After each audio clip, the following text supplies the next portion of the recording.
Hello and welcome to the in-depth series section of Drishti IAS. I am Aisha Singh and in today's video we will be discussing about the Shanghai Cooperation Organization whose meeting is currently going on, and recently a decision has been taken that the member states of the SCO has been increased from 8 to 9 and Iran has been included in as a formal member of the Shanghai Cooperation Organization.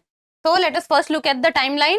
First we'll be looking at the news, then about the SCO, that is Shanghai Cooperation Organization, Iran and SCO, about the Iran's inclusion in the SCO, changing geopolitical landscape, what is the situation for India, and in the end prelims MCQ and mains practice question. This topic is of relevance from General Studies paper 2, that is international groupings, and from exam perspective the groupings are very much relevant to the prelims and mains examinations both, because many a times we have seen that the question has been asked.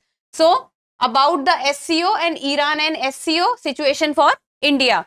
And let's see, the news has been taken from the Indian Express and it says Iran in the Shanghai Cooperation Organization, the background, context and the relevance. So recently what has happened is that Iran has been inducted and has made a member or a full-time member of the SCO formally, and this time the Shanghai Cooperation Organization meeting has been going on virtually in a virtual format, and for the very first time India is chair of the membership or of the SCO. So in SCO, that is the Shanghai Cooperation Organization, in total there are 8 member countries, and after the inclusion of Iran it is 8 plus 1, that is 9. So the 8 member nations of SCO is first and foremost Russia, Kazakhstan, Kyrgyzstan, Uzbekistan, Tajikistan, then China,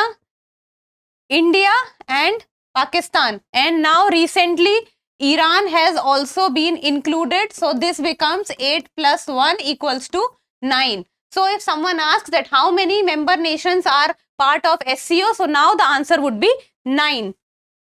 So let's see that recently Prime Minister Narendra Modi has welcomed Iran as the newest member of the Shanghai Cooperation Organization. So Iran has been formally inducted and has been made a member of the SCO under the chairmanship of India. And the virtual summit has been going on July 4th, and for the very first time the SCO meeting has been hosted by India. So this is the first time. So this fact become important that in the year 2023 India for the very first time hosted the SCO meeting. And the theme for the SCO 2023 is Secure SCO, that is Secure Shanghai Cooperation Organization. And many agreements has been signed within the SCO, but one of the foremost and one of the highlight of the agreement which has been signed under the SCO has been the New Delhi Declaration, which is outlining the areas of cooperation between SCO countries. So the major agreement that has been signed is the New Delhi Declaration, which talks about cooperation among the SCO countries. And there is one agreement around which India was just not in favor of it, and that was the China's Belt and Road Initiative. So India refused to sign on it. Now let us talk about the agreements which has been signed when the SCO meeting was going on, and that is first and foremost the New Delhi Cooperation or the New Delhi Declaration, in which all the SCO members who are a part of SCO will be cooperating with each other.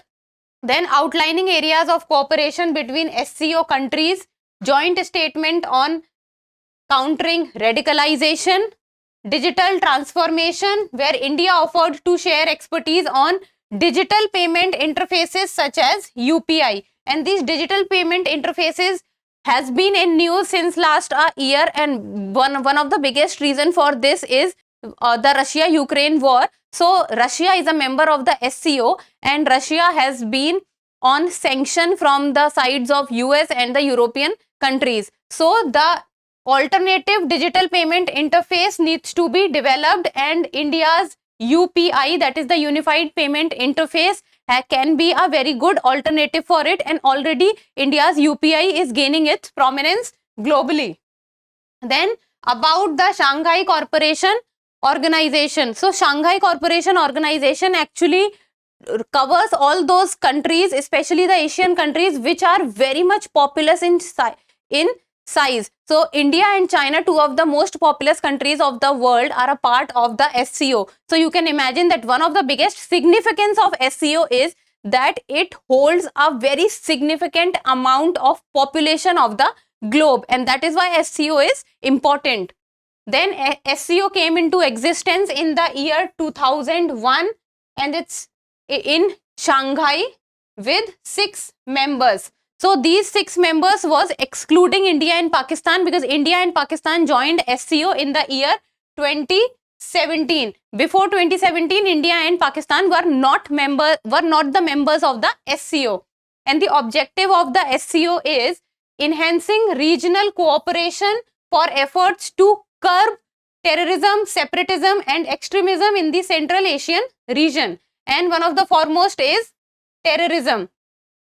So the aim of the SCO, or the objective of the SCO, is to control terrorism, then separatism, extremism in the Central Asian regions. Now let's talk about the member countries. As I've told you in the starting only, that it is China, Russia, India, Pakistan who joined in 2017. Then 4 Central Asian countries of Kazakhstan, Kyrgyzstan, Tajikistan, Uzbekistan, and now Iran. So in total it becomes how many countries? That is 9. That is 8 earlier and plus 1. So earlier it was 6 plus 2, that is India and Pakistan. Now plus 1, that is Iran. Now in total, see, there are full-time members, which were the 9 countries. Then there are observer states also in the SCO, and these observer states are Afghanistan, Belarus, Iran and Mongolia. Then apart from the full-time members and the observer states, there are partner states also in the SCO, and those are Azerbaijan, Armenia, Cambodia, Nepal, Turkey and Sri Lanka. So there are in SCO how many different types of members are there? First is the full-time member, then comes the observer states, and then the partner states. So you need to be careful about the full-time members, because knowing about the full-time members is important, and India is a full-time member. Now let's talk about the Iran and the Shanghai Cooperation Organization. Iran and SCO has had a long history, because it has been going on since a long period of time that whether Iran should be formally inducted into SCO or not, and the talks has been going on since a long period of time, and there are many reasons that now Iran has become a part of SCO formally, and that too when the India is chairing the SCO meeting. So in the year 2016, Iran signed the nuclear deal with the Western powers, which is led by the United States of America. So when Iran signed the nuclear deal with the US, but the problem started in the year 2018 when this deal broke down, and the nuclear deal broke down between the Western powers led by USA and the Iran. Then Iran nuclear power was solved when the peace talks was held in the year 2016, and United Nations also lifted its sanctions from Iran. Then there was no obstacle left for Iran not to be inducted into the SCO. But then in the year 2018, under the presidency of Donald Trump, USA pulled out of the deal in the year 2018, and US also ended all waivers and curbing Iran oil exports. So this is when the problem arose, and the problem raised that in the year 2016 things were going fine, but when US broke down the deal and started raising curves on the Iran, and especially the Iran exports of oil, because Iran is majorly dependent on oil for its economy. So that is when the problem started to rise. So this was about Iran and SCO. Now the changing geopolitical landscape. So what is it that if Iran would become a member states of the SCO, then what are the things that will be taken into consideration? So the geopolitics at present and the international relations at present are very volatile, because a lot has been happening since a long period of time, and especially in the last 5 years, that is In the last 1 year, it has been the Russia-Ukraine war, then the exit of United States of America from the Afghanistan, and the exit of US from Afghanistan has created a line or a field where the China's interference and dominance can increase in the Central Asian region. And the war in Ukraine has raised on many other eyebrows also, because now that the West led by US and the European nations has put sanctions over Russia, so the Chinese friendship or the Chinese intervention with Russia has increased a lot.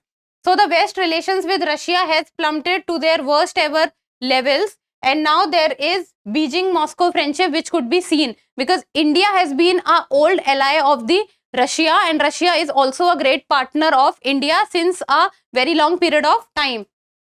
And Iran has reached out beyond traditional ally of Russia. So what has happened is to re-establish diplomatic relations with its old regional rival, that is Saudi Arabia. And in the year 2021, China and Iran signed a 25-year deal for cooperation in areas including oil.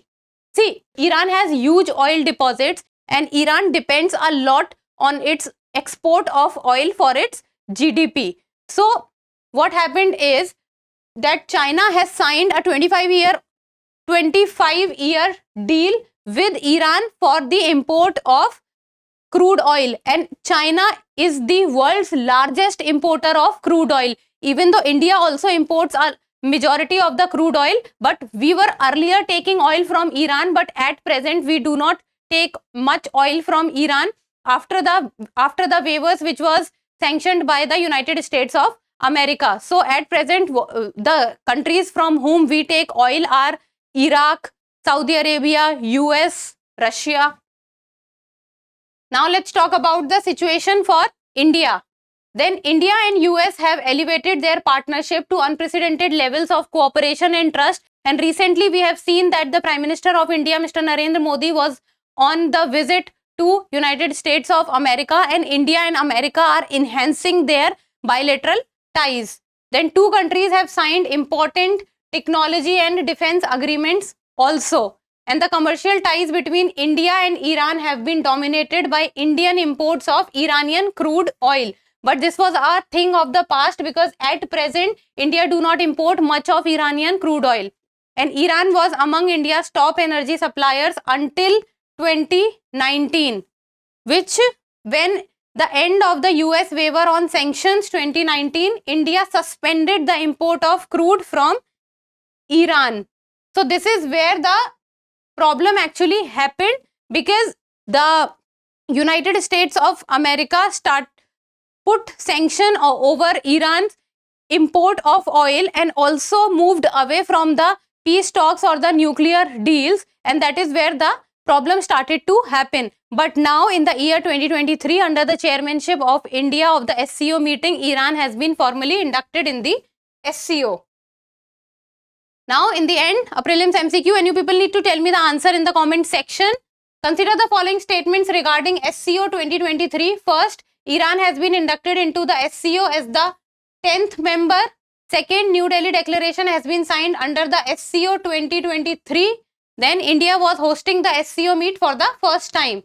You have to tell that how many of the statements given above are correct. Is it only one statement, two, all three, or none of the above? So try to solve the question and give me the answer. In the end, a mains practice question, and this is a PYQ of the year 2021. So you people can do your answer writing practice and see that how the questions are being asked by the UPSC. This says, critically examine the aims and objectives of SCO. What importance does it hold for India? So you can write it in 250 words, and it has two aspects. First is critically examine aims and objectives of the SCO, then its importance for India. So try to do your practice, and that's all for today. Thank you so much for watching. Till we meet next time, keep reading and keep writing.